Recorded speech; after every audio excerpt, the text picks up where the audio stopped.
Alam ba ninyo na sa bawat yugto ng kasaysayan ng simbahan, tuwing may lumilitaw na heresiya o crisis, palaging nagpapadala ang Diyos ng mga santo at tagapagbago upang ipagtanggol ang pananampalataya at ibalik ang pagkakaisa.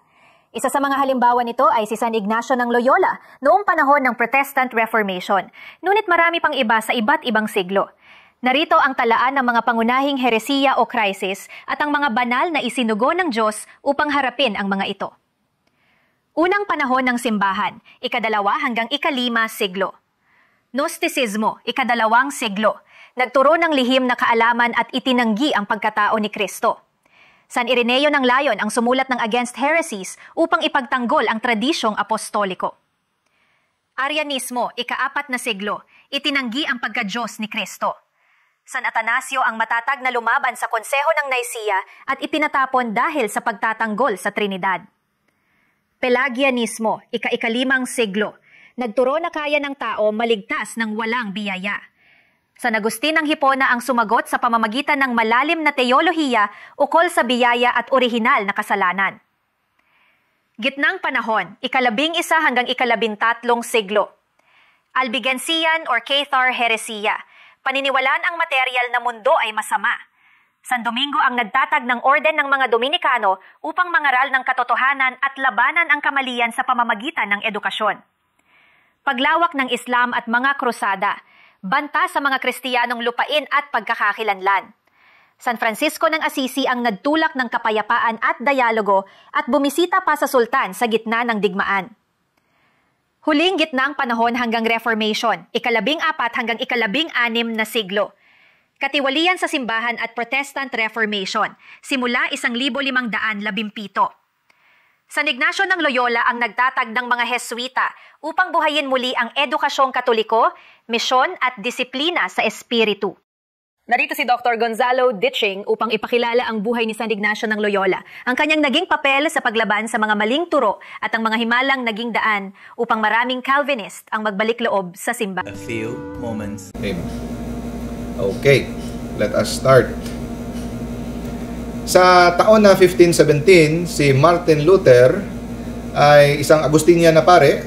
Nagsimula doon niya pinako sa isang simbahan ang 95 thesis niya. No? Doon simula ang Protestant Reformation or Revolt. Siya ang father ng Protestantism. No? Pare, tumiwalag dahil hindi niya nasayang-ayunan ng mga doktrina ng simbahan, lalo na sa mga purgatory at saka indulgence. At marami pa doon. At saka yung Eucharist, marami. Lumabas siya. Siya ang nagpasimuno ng tinatawag na Bible alone at saka faith alone. Hindi tayo dapat mapasa ilalim ng Santo Papa. Yan, siya nagpasimula. Ang ama ng Protestante. Mula noon, hanggang ngayon, nagkawatak-watak na ang kanilang simbahan. Ngayon, meron na silang mga sekta, umaabot na sa mga 40,000, mahigit. No?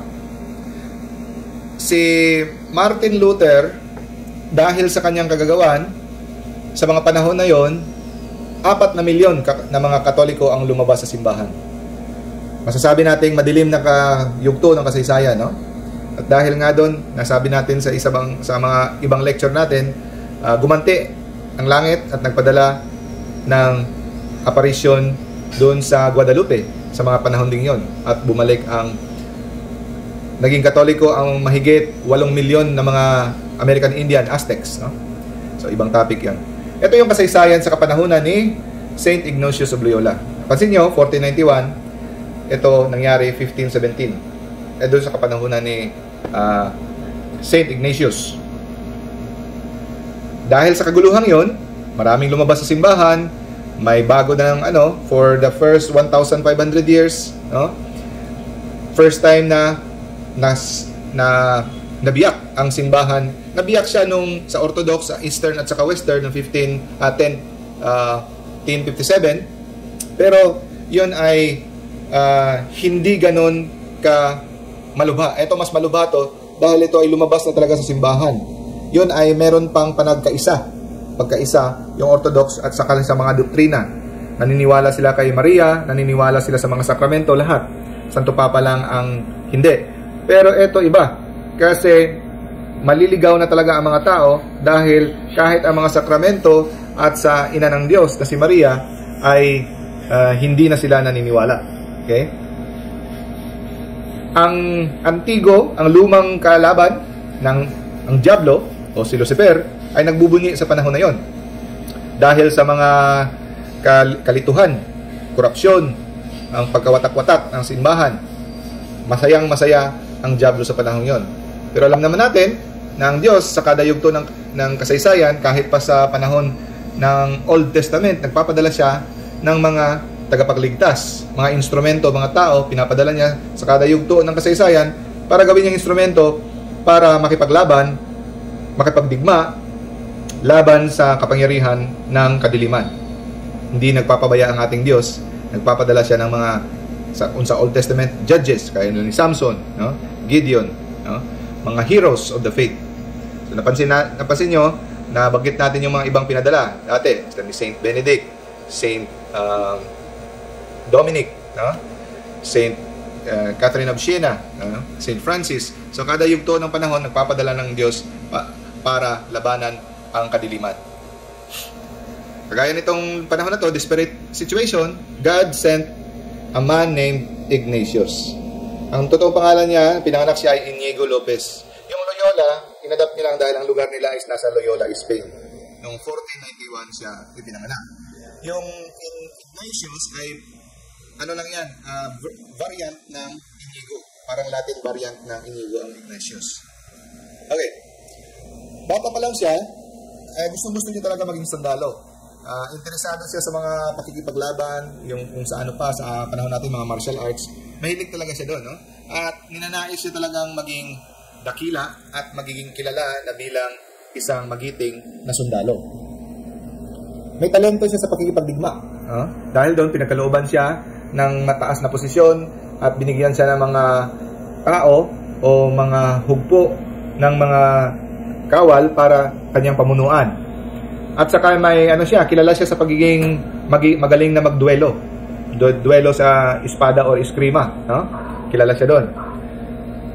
At pag sumasali siya, nakikipagdigma siya, napapansin ng mga tao na hindi siya nasusugatan o napipinsala. 'Yon. Kaya lalong siyang sumisikat at nagiging mataas ang ranggo niya.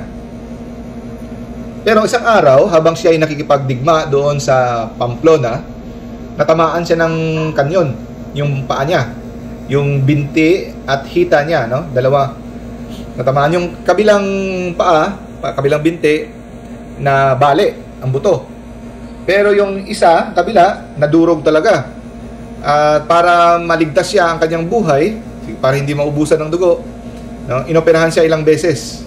Maraming beses siyang inopera para siya maligtas. At sa panahong yon, wala pang anesthesia. Kaya napakasakit ang operasyon ng panahon na yon. Ang dinanas niya, hindi biro. Pero kahit anong sikap ng mga doktor na alagaan siya at pagalingin siya, ay ang kanyang kondisyon ay lumalala. Kaya pagdating ng mga isang buwan, sinabihan siya ng doktor na maghanda na sa malapit niyang kamatayan. Nakabinbin niyang kamatayan dahil parang lumalala ang kanyang sitwasyon. Ngunit noong June 29, 1521, sa kakapistahan ni St. Peter and St. Paul, bigla siyang nag-improve yung kanyang kalagayan, gumanda. At patungo na siya sa parang lubos na gumaling, no? And then, siguro nababagot na siya sa kakahigaan, hindi man siya makatayo dahil siya ay weak or matamlay. Nag-request siya ng mga libro kung pwede siya magbasa, novel, magaling, para maaliw, mga novel, mga books. Pero yung nurse na naka-assign doon, wala siyang mga novels. Sabi niya, mahilig magbasa kasi deboto yung nurse doon. Ang mga libro niya ay Lives of the Saints, no? At saka Life of Christ. Kaya napilitan siyang magbasa. No? So yun, araw-gabi, yun lang kanyang, isipin mo naman, siguro ilang linggo siyang nakaratay doon sa higaan, napipilitan siya, yun lang talagang mababasa niya. At dito naging malaking impact sa kanya. Umukit sa kanyang puso ang mga buhay ng mga santo na inspire siya. Kaya mga kapatid, lesson natin, magbasa kayo parati ng Life of the Saints. Ako, dami ko ng mga libro binibili para sa mga anak ko. Yung may mga comics na Life of the Saints, na madaling maintindihan. Kumpara sa pinapalaro ko ng mga iPad o sa mga games, pinapabasa ko sila ng Life of the Saints. No? So, buhay ng mga santos, yung mga simpleng libro ni Mama Mary, about Jesus, Catechism, yun, importante talaga. Kasi bata pa, simulan na natin. Napakahuli na talaga pag doon mo pa simulan nung magbibinata pa ang dalaga ng mga anak nyo. Magiging polluted ang mind nila ng mga cartoons at saka mga Disney movies. Speaking of Disney movies, mga kapatid, be careful.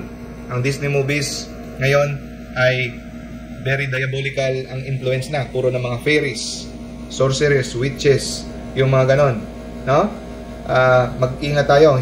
At saka marami ng violenting mga movies at saka homosexual influence ang pinaparating ng Disney movies.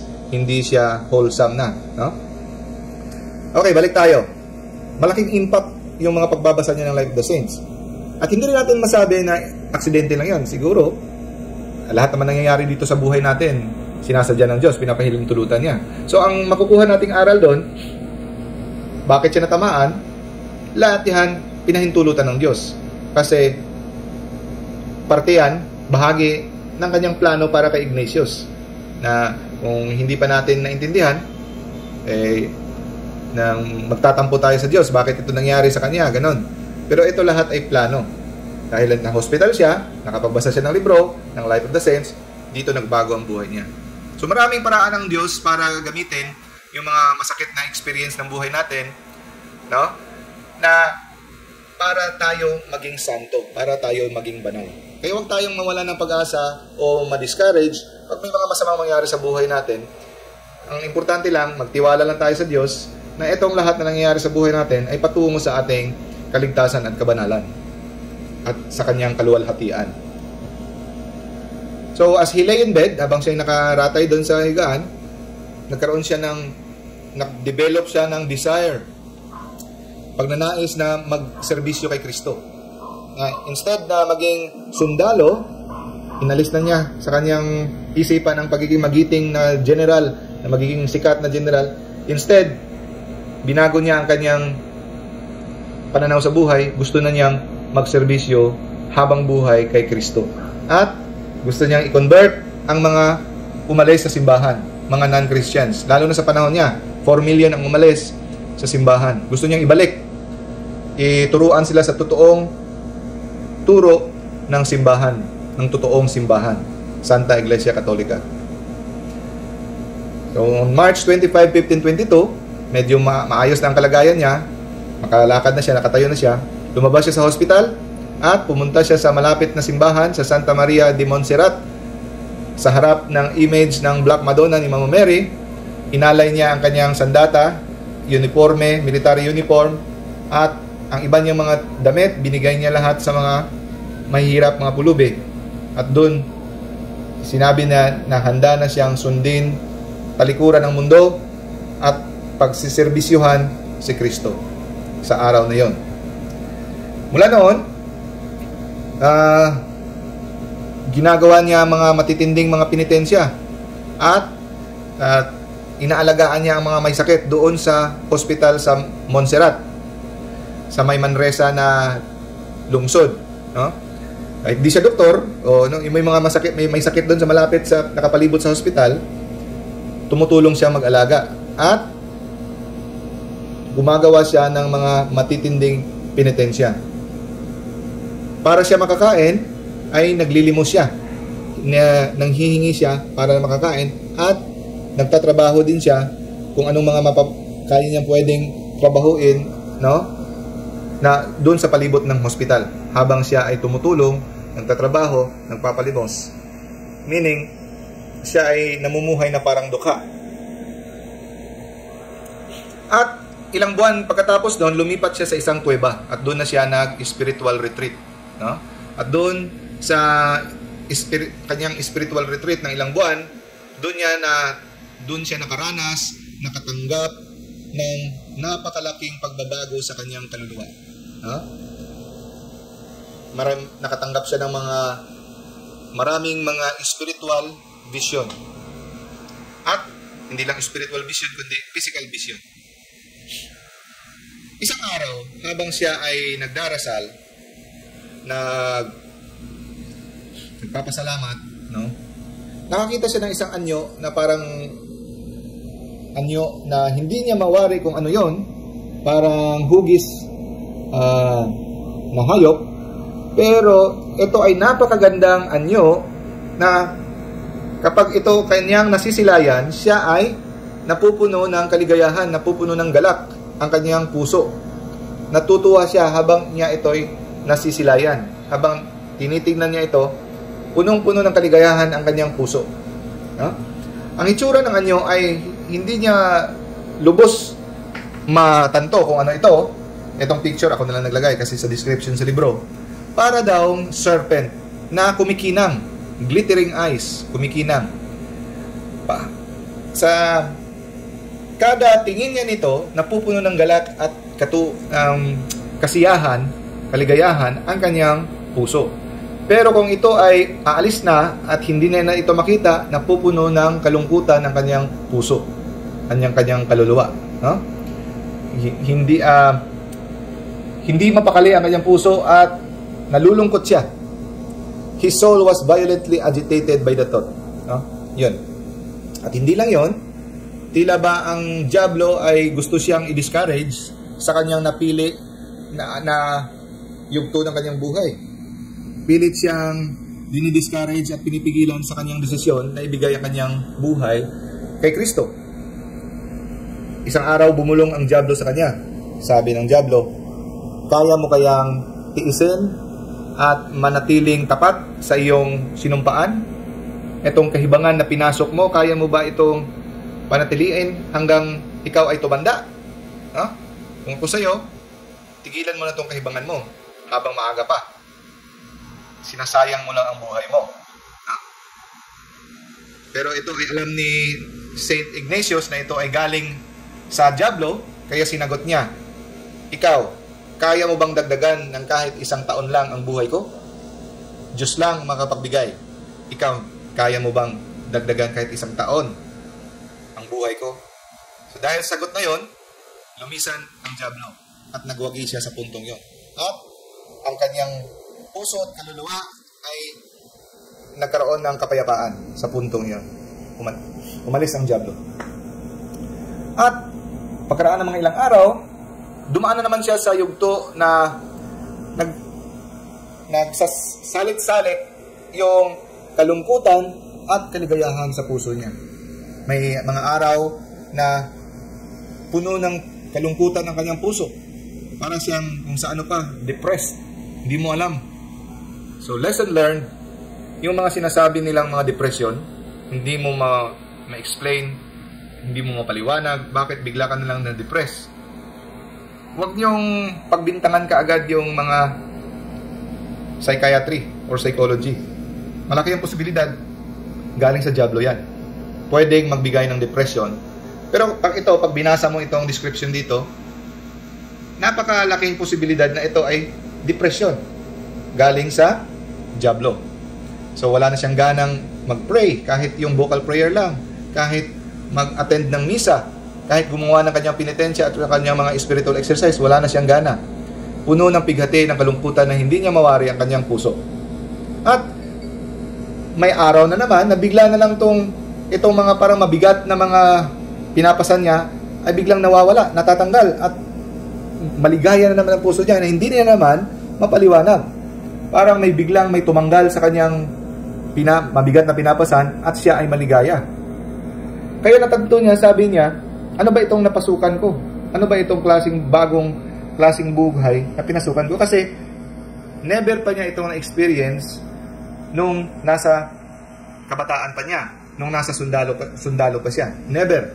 Ngayon niya lang ito na-experience nung andito na siya sa kuweba na nag-i-spiritual retreat at nagdesisyon na ibigay ang buhay kay Kristo.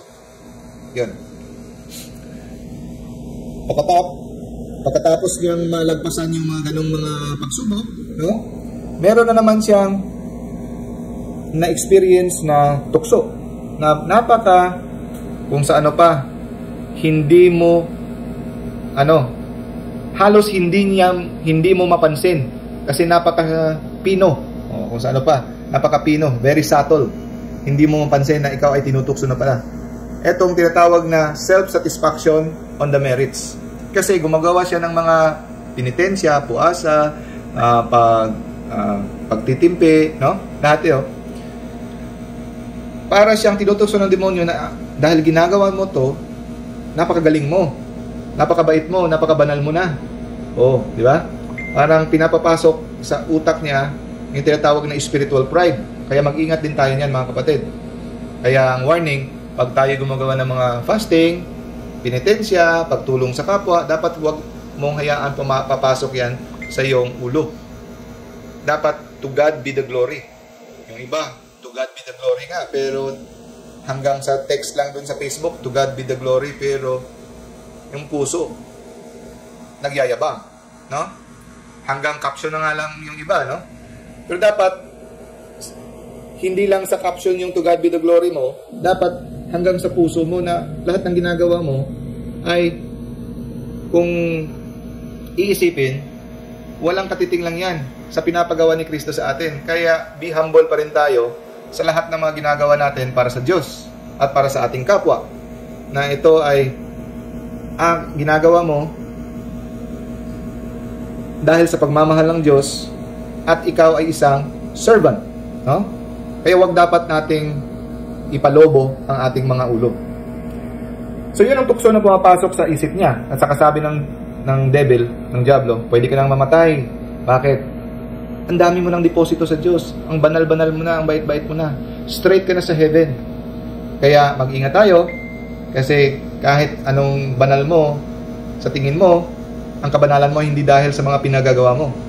Ang kabanalan mo ay dahil lahat galing sa kay Kristo, hindi sa pinagagawa mo. Ginagawa mo lang yan lahat dahil gusto mong paglingkuran at sundin ang kalooban ng Diyos. Pero ang nagpapabanal sa atin ang grasya ng Diyos. Amen? Kaya huwag talagang pumasok sa isip mo, sa utak mo, yung mga penitensya. Yung penitensya ay instrumento lang para maabot natin, no? Instrumento na nakakatulong para maabot natin ang kabanalan. Hindi siya ang destinasyon. Yung iba kasi, nakapag-penitensya na ako, nakapag-fasting na ako, yun, banal ako, no? Instrumento lang yan. Tools. It is only the means, hindi siya yung, no? Means lang siya. Hindi siya ang end, no? Pwede ka nang mamatay, straight to heaven ka na. So hindi. And then, minsan din, nakakaranas din siya ng scrupulosity. Alam niyo ba yung scrupulosity? Yung sobrang higpit, yung kahit wala kang ginagawang makakasalanan, akala mo kasalanan, hindi din maganda yan. Sa spirituality, iwasan din natin yan. Yung kahit pinatawad ka na ng Diyos, sabihin mo rin na hindi pa ako pinapatawad. Kasalanan na yan. Pag you are insulting the divine mercy of God, kahit pinatawad din yung scrupulosity. Toxic yan. Extreme. Hindi din magandang masyadong relax na, ay, okay lang, naintindihan ako ng Diyos, kahit anong gawin ko, patawarin ako. Hindi maganda yan. Hindi rin maganda ang sobrang higpit na kahit walang ginawang kasalanan, sabihin mo kasalanan. Kahit sa iyong sarili. No? Mag-ingat tayo. Dapat andun tayo sa balanse. Naging depressed siya at one point, nakapag-isip siyang mag-suicide. Yun, ang mga experience niya doon sa kuweba. And then, nagkaroon siya ng pandidire sa kanyang desisyon na sa buhay na kanyang tinahak, no? Na buhay na kanyang pinasok. Natutukso siya na bumalik sa kanyang dating buhay na maging sikat, no? At ang kanyang mga pagtalikod sa kamunduhan para sa kanya ay parang walang bunga, walang nangyari. Pero to make the long story short, pagkatapos ng 10 buwan, 10 months, nakipagdigma, penitensya, siya ay nagwagi, no? Nagkaroon siya ng kapayapaan sa kanyang puso. Isang araw, habang pupunta siya sa simbahan ng St. Paul, doon may maliit na batis doon, umupo siya. Habang nakikita niya yung dumadaloy na tubig, biglang nabuksan ang mata ng kanyang kaluluwa. Meaning, binigyan siya ng Diyos ng spiritual vision, no? Naging maliwanag ang lahat sa kanyang isipan. Lahat, mula noon, nagbago ang pananaw niya sa lahat ng bagay sa mundo. Everything appeared to him in a new light. Yung parang ang isipan niya ay pinagkalooban ng Diyos ng ibang klaseng kaalaman. No? Ibang klaseng kaalaman, kaya lesson yan mga kapatid. It is the Holy Spirit that gives us wisdom. Kaya yung wisdom na yan, galing sa Holy Spirit, hingi natin sa Holy Spirit yan. Kasi pag binigay ng Diyos, tatalunin mo pa ang lahat ng mga theologians sa pag-intindi ng mga mystery ni God. Hindi mo lang ito makukuha sa pag-aaral na walang prayer. Kasi kung pag-aaral lang, at saka yung pakay mo ay maging matalino at magaling sa mata ng tao, pwede kang maging magaling mag-memorize, marami kang alam, pero wala kang wisdom na maintindihan mo ang spiritual na mga movements sa mundo. No? So, ang natanggap niya na wisdom, na kaalaman sa puntong yon, no, ay napakarami na hindi matumbasan ng 62 years niyang experience sa mundo. Sa yung panahon lang yan, yung nakaupo siya. No? Grabe, doon mo makita ang kapangyarihan ng Diyos. Pwede kanyang bigyan in an instant of wisdom to understand things in a new light. No? So, mula na araw na yon, naging para siyang bagong tao. He became another man. At saka yung liwanag na pumasok sa kanyang isip, illumination from God, from the Holy Spirit, no, nanatili ng matagal na panahon. Siguro ilang araw o ilang linggo. Lasted a long time. Doon ang mga experiences niya at saka yung mga kaalaman na natanggap niya doon sa kuweba ay napakahalaga dahil yon ang naging instrumento na madala niya at magawa niya yung mga libro at mga turo niya na binibigay sa iba. Okay, balik naman tayo doon sa yung vision niya, nung parang serpent. Bumalik yung vision niya after some time. Doon, di ba sabi natin kanina, hindi niya maintindihan kung ano yung vision niya. Basta ang maalala niya lang, habang siya nakatingin, napupuno ng kaligayahan yung puso niya. Pero ngayon, habang siya ay nagdarasal, nakaluhod, doon sa malapit sa garden, lumapit na naman itong parang anyo na kumikinang na maraming mga mata.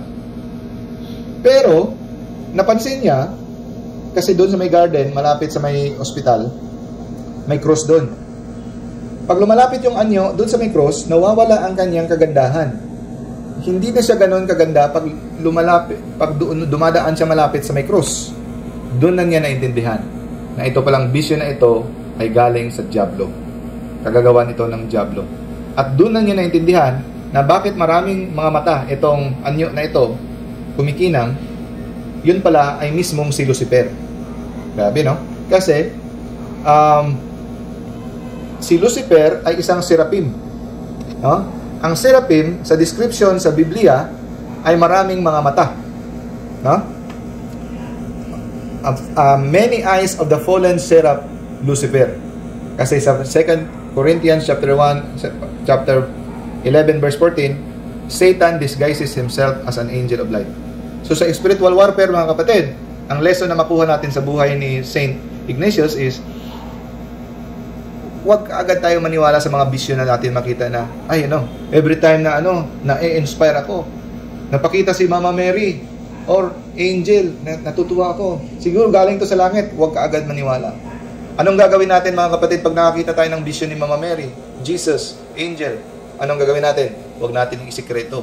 Report it to the church. I-report mo sa simbahan. Huwag mong suluhin para matulungan ka mag-discern kung yan ay galing sa langit o galing sa Diablo. Kasi dito natin mapatunayan na ang Diablo pwedeng bigyan ng kaligayahan ng puso mo. Ng mga at saka kumikinang siya at napakaganda. Siyempre, pag nagpakita yan na may mga sungay at saka may mga pangil na hindi nalalapit sa St. Ignatius. Kaya napakagandang anyo na hindi niya mawari sa kanyang puso. Okay? So, mula noon, pag ito ay bumalik, ang nagpakita sa kanya, ito ay kanyang hinahabol, tinutugis ng kanyang stick. Tinatakot niya, kaya lumalayo. Hindi na bumabalik. Tinatakot kasi may hawak siyang tungkod. Hinahabol niya at hinahampas. Okay. At dahil dito, sa kanyang karanasan sa kanyang spiritual battle sa kuweba, bago pa siya nagdesisyon na maging servant ni Christ. Dahil sa karanasan niya sa kuweba, dito nanggaling ang kanyang mga kaalaman para magsulat nitong napaka-importanteng gawa titled The Spiritual Exercise. Hanggang ngayon, gamit na gamit ng mga Jesuits. Ay, hindi ko pa pala nasabi, no? Si St. Ignatius Loyola is the founder of the Jesuits. No? Ang ating Santo Papa ngayon ay isang Jesuit, isang religious order. Si Cardinal Tagle ay isang Jesuit. Maraming Jesuit na Okay. Anyway, itong spiritual exercise ay napakaganda. Pag makabili kayo nito, kunin niyo to, no? Very effective ito para malaman mo kung ang mga spiritual experiences mo ay galing sa diablo, para malaman mo, spiritual discernment malaman mo galing sa diablo o galing sa Diyos. Ito ay makakatulong sa pag-discern para malalaman mo, no? At hindi lang yon, para matulungan ka rin na makikita mo ang kamay ng Diyos sa lahat ng bagay na nangyayari sa buhay mo, na pwede mong yakapin ang lahat ng mga nangyayari sa buhay mo, masama man o maganda, no? Pighatiman o kaligayahan, matuturuan ka sa pag-unawa at sa pagtingin na ito pala, mapapanatag ka na ito ay galing bahagi ng plano ng Diyos para sa iyong kaligtasan. Okay. Ang spiritual exercises ay may mga operation. Examination of conscience, meditation, contemplation, mental, and vocal prayer. Summary lang yan. So if you have the time, you can buy that book. It is a very ancient book. 1500s pa. Hanggang ngayon, nag-survive pa rin. Yan pa rin ginagamit ng spiritual exercises ng mga Jesuit na napaka-epektibo. It is a blessing to the church. Okay. So dumaan din si St. Ignatius na pumasok siya sa pagkatapos noon, nangaral siya. Pero sinabihan siya para mangaral siya ng mga pagano at saka mga heretiko, mas maganda dapat siya ay may pinag-aralan. So pumasok siya sa university, nag-aral siya para meron siyang credential. Napakagaling niyang mangaral at manghimok, no? Kaya di katagalan siya ay pinagbintangan na nagpe-preach ng heresy.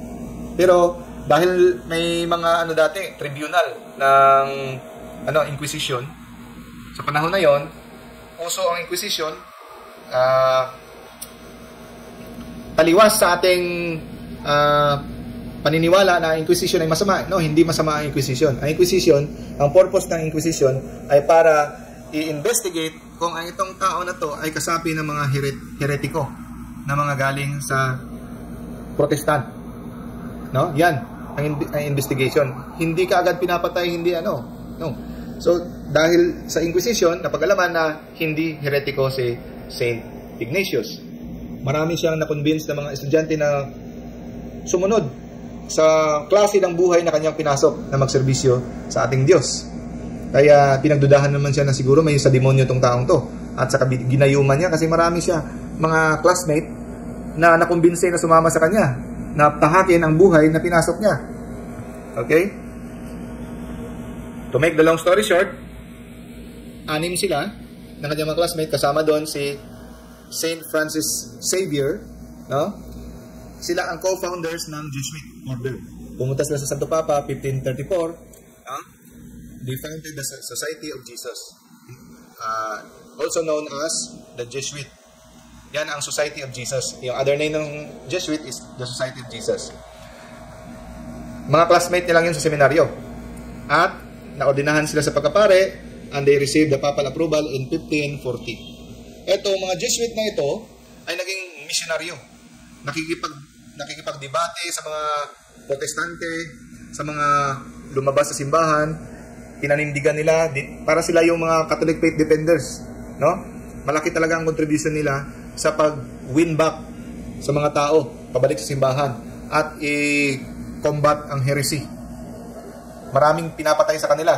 Pupunta sila sa Europe, sa iba't ibang dako ng mundo, no? Sa mga indigenous tribes, no? Nakikipagsapalaran sila doon.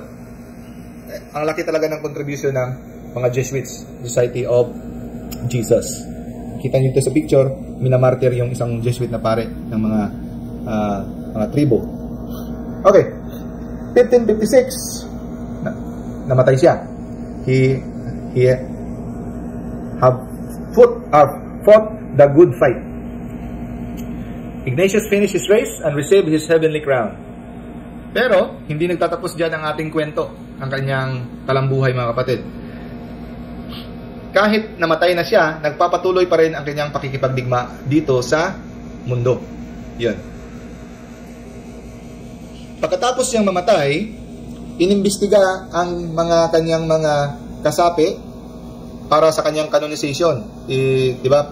Pag i-canonize ka, may investigation yan. Kung itong tao na to ay karapat-dapat bang magiging santo, na parangalan na maging santo, or ang kanyang buhay ba talaga ay banal. Yun. So may investigation. So may mga tao na mga tinatanong.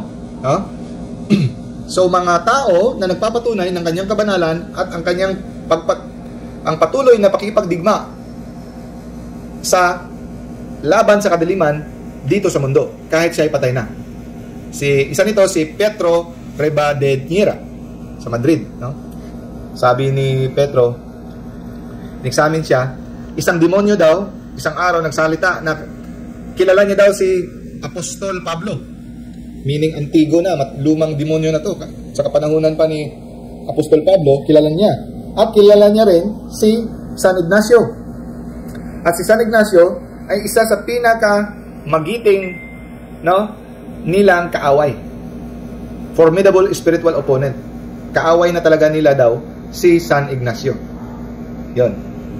Si Father Lainez nagpatunay din na isang araw may isang sundalo na naposes ng demonyo, na kahit itong sundalo na to hindi niya kilala si Saint Ignacio nung buhay pa, pero sinabi ng poses na the greatest enemy daw nila dito sa mundo ay si San Ignacio. Galit na galit daw sila kay San Ignacio. Hindi niya to naabutan si Saint Ignacio nung buhay pa. Pero nung naposes itong sundalo na ito, bigla niyang sinabi kay Father Lainez, our greatest enemy in this world is Ignatius, Saint Ignatius. May isa pang demon possessed na isang binata na pangalan niya si Matthew, ganun din ang sabi niya. So maraming nagpapatunay na greatest enemy ng Diablo sa kapanahunan nila si San Ignacio.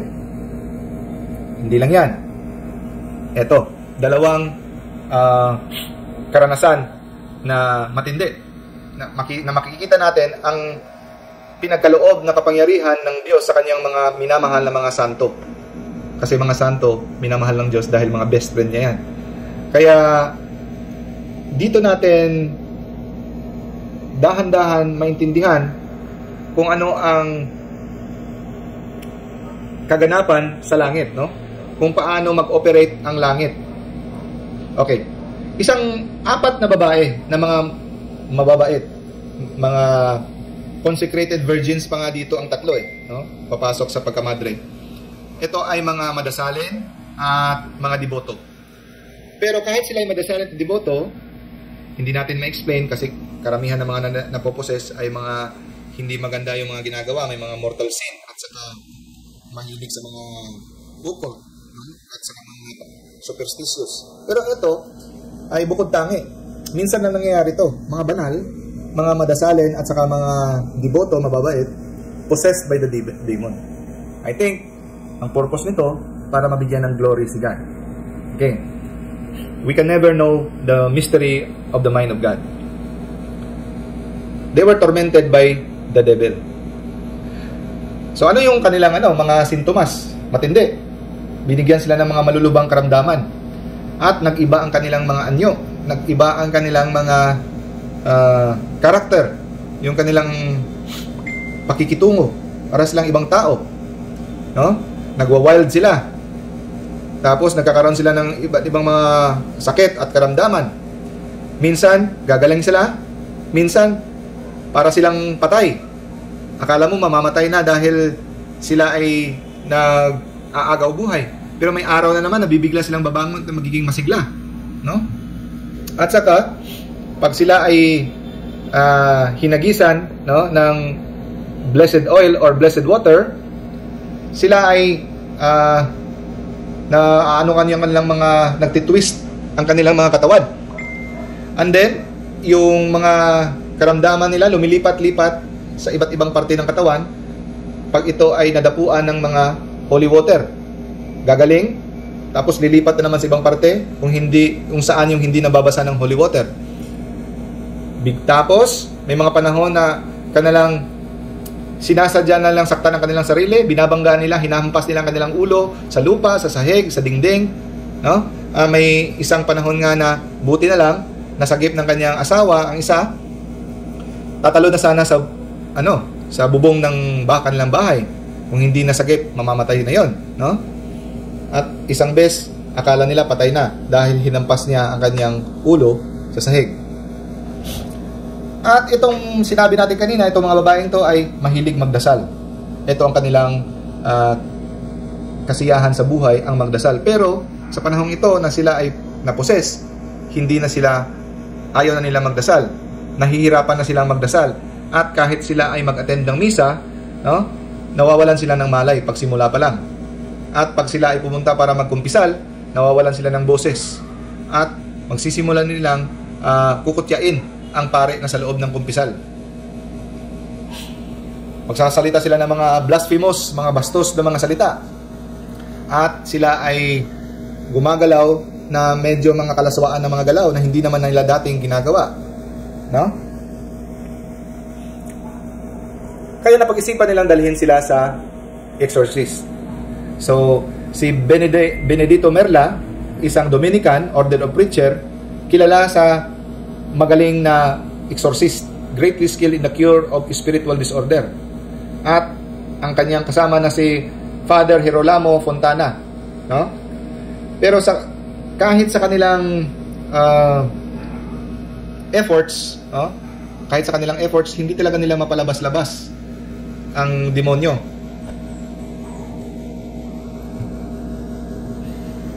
Isang araw, isang pare na pangalan ay si Girolamo Bondinare, isa sa mga pinupuntahan ng mga babaeng ito pag sila ay nagkumpisal, confessor nila, pumasok sa bahay nila, hindi nagpaalam, dala-dala ang picture ni Saint Ignatius. At ito ay sinabit sa dingding ng bahay. Bigla na lang, sumigaw ang demonyo na nasa loob ng mga babae. Sumigaw ng sumigaw at ang sabi, andito na daw ang taong makakapagpalabas sa kanila. No? At tinanong niya ang pare, bakit mo dinala dito ang aming tagapag-usig? Why did you bring our persecutor here? Pinagalitan nila yung pare. Hindi nila alam, hindi nila kilala yun. Bakit mo dinala dito ang aming tagapag-usig? And then, tumingin doon sila sa picture at sinimula na nilang kutyain si Saint Ignatius. Ang sabi nila, hindi kami kayang palabasin nitong kalbo. Sabi dito, we will never yield to a bald-headed, limping old man who was half-blind. So dito natin malalaman na si Saint Ignatius pala ay kalbo at napipilay-pilay kasi dahil sa kanyang injury sa kanyon, di ba? At half-blind, meaning bulag yung kabilang mata niya siguro, or medyo hindi na maganda ang kanyang vision, half-blind ang description ng demonyo. Hindi kami lalabas sa pareng kalbo, no? Grabing pagkukutya, napipilay at bulag. Kalahating bulag. Yun ang sabi nila. Binastos nila si Saint Ignatius. So, ang isa sa mga demonyo na parang leader, chief of the demons, no? Tumaripas ng takbo at hinampas na naman yung babae at nawala ng malay ang babae. Akala nila namatay. Nung siya ay nagising, sabi ng babae, nakakita daw siya ng vision ni Saint Ignatius. Kasi nung tinanong siya, alam mo ba yung nangyari? Yung mga pinagsisigaw-sigaw mo? Hindi. Pero nakita ko sa vision si Saint Ignatius na in-encourage kami na tutulungan niya kami na ma-deliver galing sa kamay ng demonyo. Okay. Sa puntong ito, yung ibang mga demonyo, dahil apat sila, no? They spoke in various tongues that the woman had never known. Yung mga lingwahe na hindi alam ng mga babae, nagsasalita sila. So dito natin masasabi na positive talaga, demonic possession. Kasi ito rin nangyayari sa mga taong nasasapian, nakakapagsalita ng mga lingwahe na hindi naman nila alam. At alam nila yung na pangyayari sa mga lugar na mga malalayo. Naglalakad sila sa kanilang kamay at paa, pero nakadikit yung dalawang tuhod. Yun.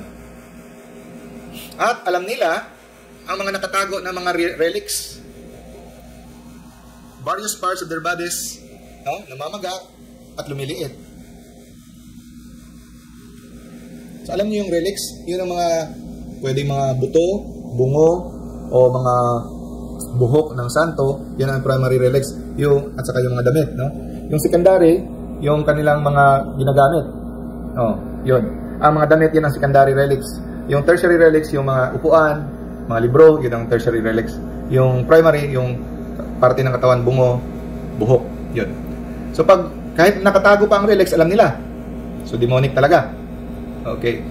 Dinala sila sa simbahan na Our Lady of Reggio, no? Saint Agata of Subara at Saint Gimignano, mga lugar na kung saan kilala sa pagpapalabas ng demonyo. Pag dinala ang mga possessed doon, lumalabas. Pero hindi pa rin matigas.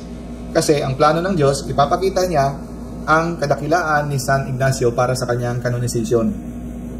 Para ito'y magamit na pruweba ng kanyang canonization ni Saint Ignatius. Okay.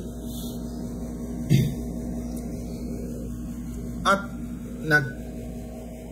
nag-promise ang mga babae that they will keep vigil and then would keep his feast day pag sila ay tinulungan. Nag-promise ang mga babae. Nagdala ang pare ng relic ni Saint Ignatius, no? Galing Roma. Palihim, patago na dinala sa loob ng bahay. Pero alam kaagad ng mga demonyo, kahit ito ay sekreto. Ang sabi nila, andito na sa loob ng bahay ngayon ang magpapaalis sa amin.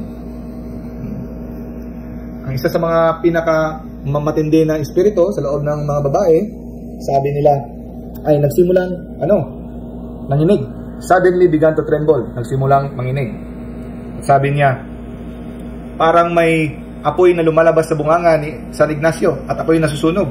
At si Ignacio ay nagpapaalis sa akin. Pinapaalis ako. Yan ang sabi ng demonyo.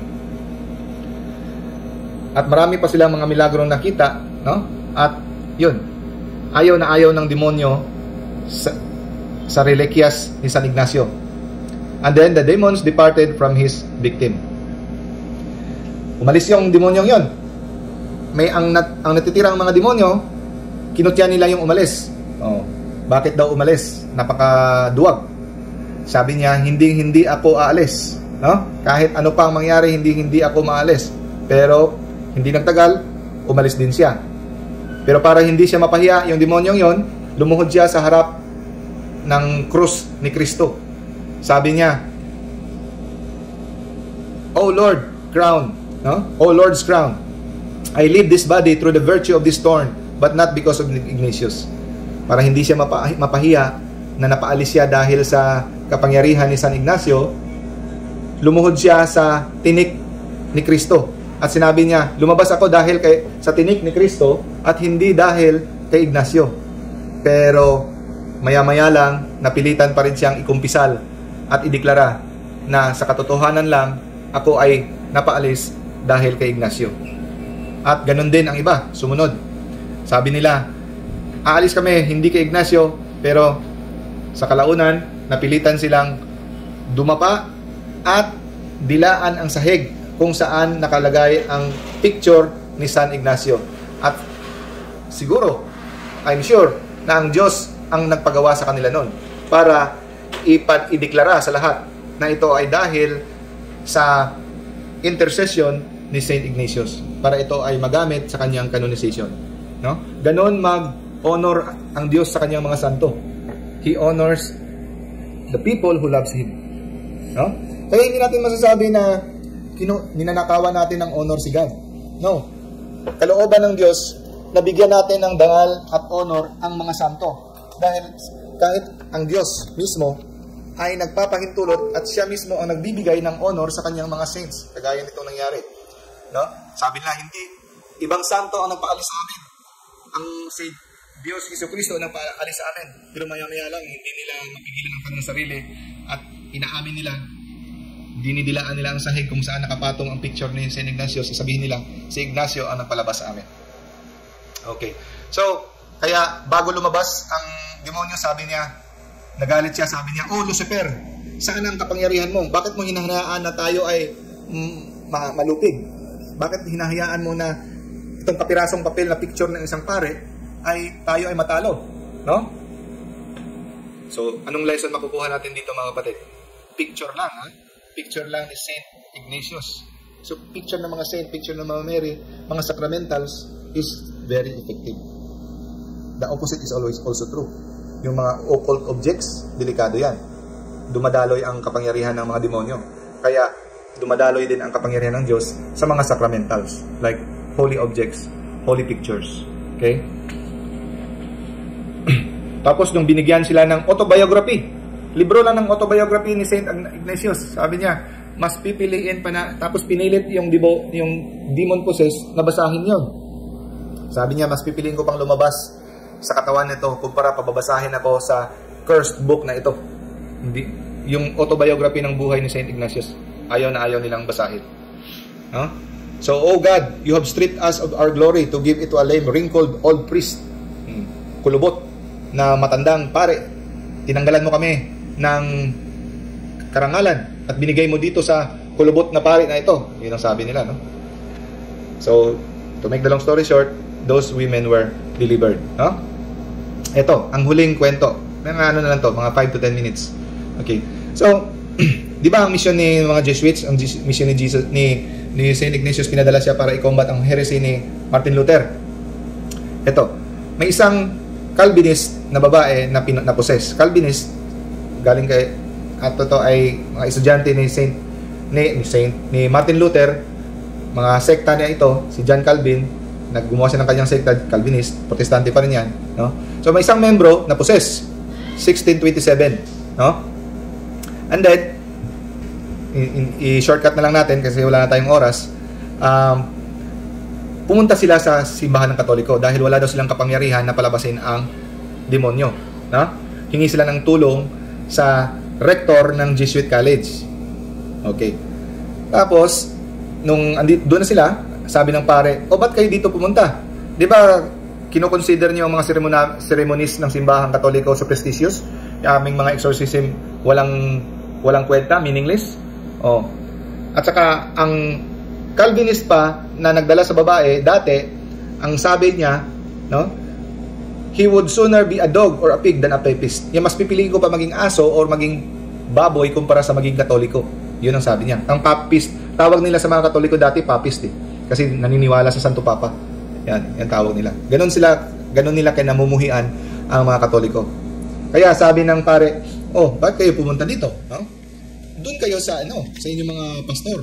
Tingnan natin kung mayroon ba kayong kapangyarihan na makapagpaalis ng demonyo." No? Pero sabi nila, hindi daw. Kaya hindi daw kaya ng kanilang mga ministro. Kaya doon sila. Okay. Their ministers did not possess the power to cast demons. Ngayon, ang rector, ini-sprinkle siya ng holy water at ang relic ni San Ignacio ay nilapat doon sa balat ng na-possess na hindi niya alam. Pero nag-react kaagad ng babae. No? Nag-react kaagad at masyado siyang nasaktan. At sabi niya, "Yan ang buto ni San Ignacio. The bone of St. Ignatius is tormenting me." Okay. Tapos,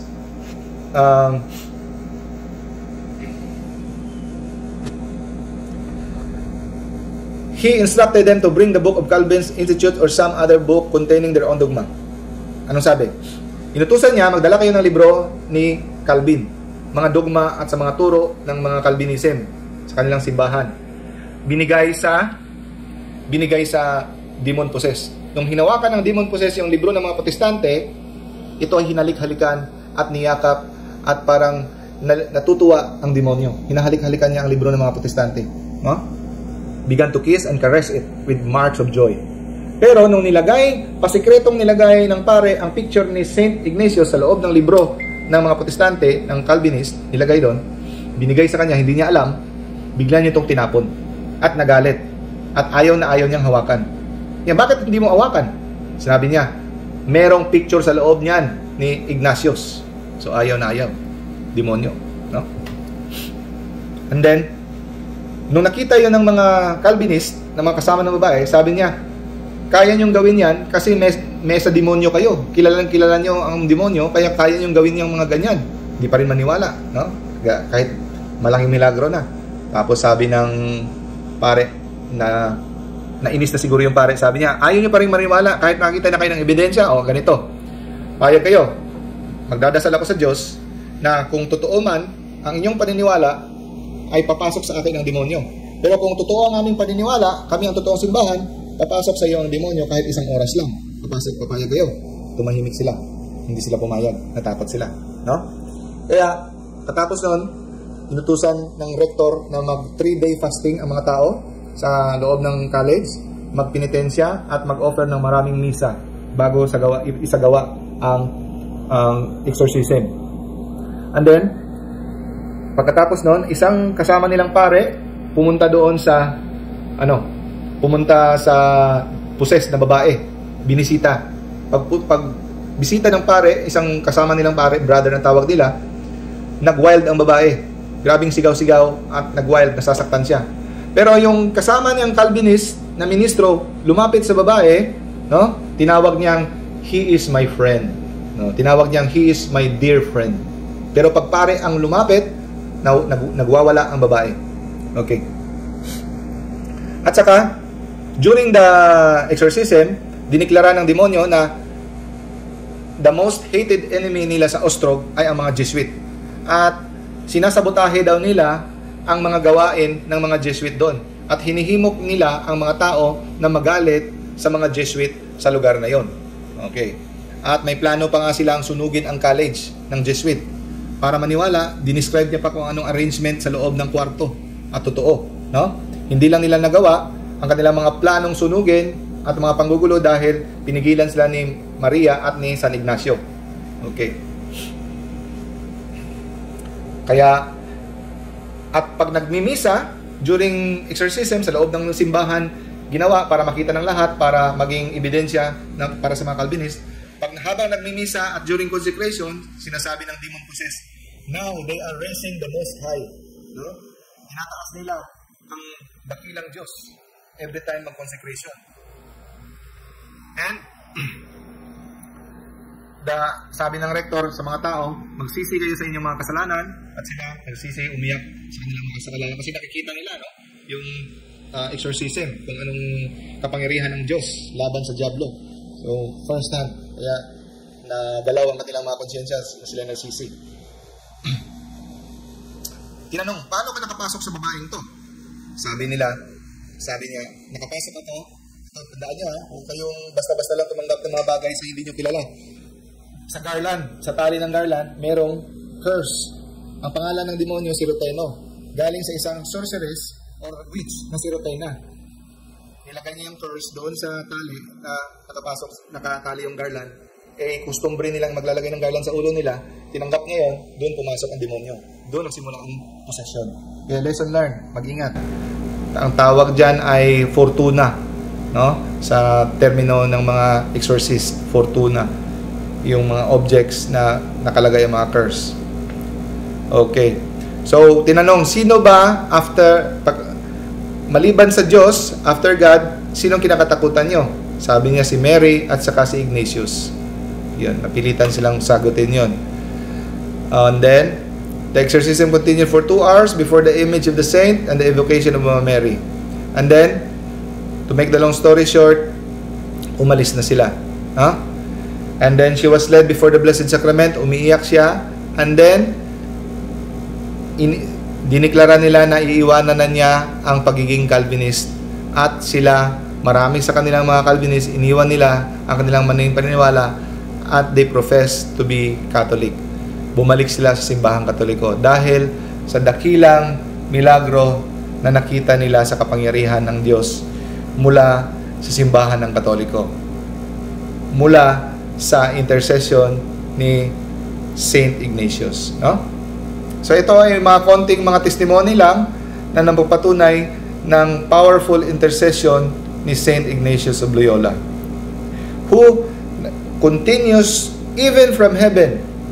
Nagpapatuloy ang pakikipagdigma niya kahit andun na siya sa langit, sa pakikipagdigma sa mga kapangyarihan ng kadiliman dito sa lupa. No? Saint Ignatius of Loyola, pray for us.